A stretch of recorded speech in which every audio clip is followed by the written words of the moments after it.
नमस्कार मंडळी, चैत्राज किचनमध्ये सर्वांचं खूप खूप स्वागत आहे. कडधान्याच्या रेसिपी या शृंखलामधली आजची शेवटची रेसिपी आहे छोले या कडधान्याची.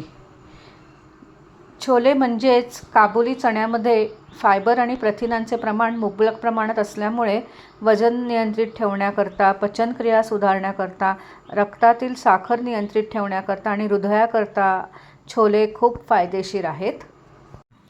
आज छोल्यांपासून सगळ्यांच्या आवडती रेसिपी म्हणजे रगडा पॅटीस दाखवत आहे. जनरली रगडा पॅटीस हे पांढऱ्या वाटाण्यापासून बनवतात आणि याआधीसुद्धा मी तुम्हाला रगडा पॅटीसची रेसिपी शेअर केलेली आहे. पण मुंबईत अंधेरीला एके ठिकाणी मी छोले वापरून त्यांनी रगडा पॅटीस बनवलं होतं. ते खाल्लं होतं आणि चवीला ते खूप अप्रतिम लागलं होतं. तर ती आज रेसिपी दाखवत आहे. त्याकरता इथे मी 1.5 वाटी छोले 7 ते 8 तास भिजत ठेवले होते. सर्वप्रथम छोले शिजवून घ्यायचे आहेत. तर त्याकरता मी कुकरमध्ये छोले घातलेले आहेत आणि छोले बुडतील इतपत पाणी घातलेलं आहे. अर्धा चमचा हळद, 1 चमचा मीठ आणि 1 चमचा मी फ्रूट सॉल्ट घातलेला आहे आणि आता याला 6 ते 7 शिट्ट्या करून घेत आहे. छोले शिजेपर्यंत इथे पॅटीसची तयारी करून घेत आहे. त्याकरता इथे मी 7 मध्यम आकाराचे बटाटे उकडवून मॅश करून घेतलेले आहेत. त्याच्यामध्ये चवीनुसार मीठ, बाइंडिंग करता 2 चमचे कॉर्नफ्लॉवर, 1 चमचा आलं मिरची लसणीची पेस्ट घातलेली आहे. हे छान मिक्स करून मळून घ्यायचं आहे आणि याच्या छोट्या टिक्की बनवून घ्यायच्या आहेत. 7 बटाट्यांपासनं साधारण 14 टिक्की झालेल्या आहेत आणि आता या शॅलो फ्राय करून घ्यायच्या आहेत. पॅन छान तापलेला आहे आणि त्याच्यामध्ये 1 चमचा मी तेल घातलेलं आहे. तेल सगळीकडे छान पसरवून घ्यायचं आहे आणि त्याच्यामध्ये आता मी या बनवलेल्या टिक्की घातलेल्या आहेत आणि दोन्ही बाजूनी या मस्त शॅलो फ्राय करून घेत आहे. मस्त अशा छान गरमागरम टिक्की तयार झालेल्या आहेत. तर आता कुकरसुद्धा झालेला आहे. तर रगडा बनवायला सुरुवात करूयात. हे बघा, मस्त असे छोले शिजलेले आहेत. दाखवते तुम्हाला किती छान छोले शिजलेले आहेत. हे बघा. आता रगडा बनवूयात. इथे कढईमध्ये मी 1 चमचा तेल घेतलेलं आहे. तेल छान तापल्यावर त्याच्यामध्ये मी अर्धा चमचा आलं मिरची लसणीची पेस्ट घातलेली आहे आणि हे शिजवून घेतलेले सगळे छोले याच्यात घातलेले आहेत. छोले याच्यात घातल्यानंतर चमच्याने ते अशा प्रकारे मॅश करून घ्यायचे आहेत.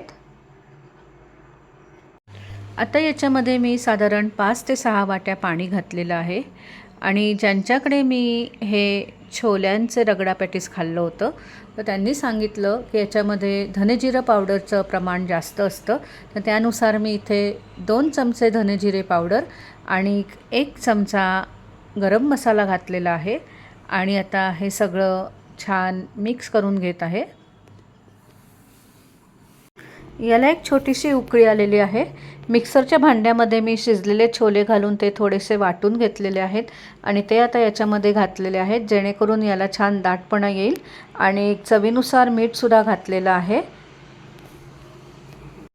याला आता एक छान मोठी उकळी आलेली आहे. सगळ्यात शेवटी याच्यामध्ये मी बारीक चिरलेली कोथिंबीर घातलेली आहे. मस्त असा छोल्यांचा रगडा तयार झालेला आहे.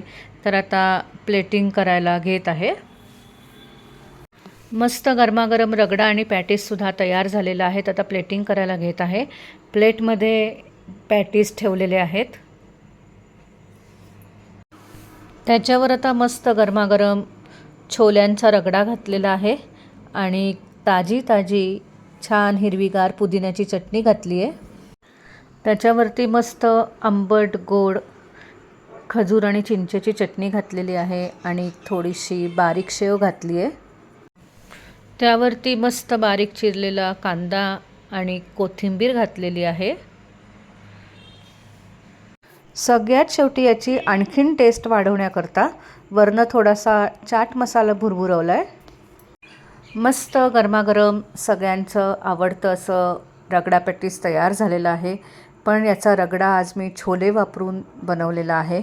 तेव्हा तुम्ही या अशा वेगळ्या पद्धतीचा रगडा नक्की करून बघा.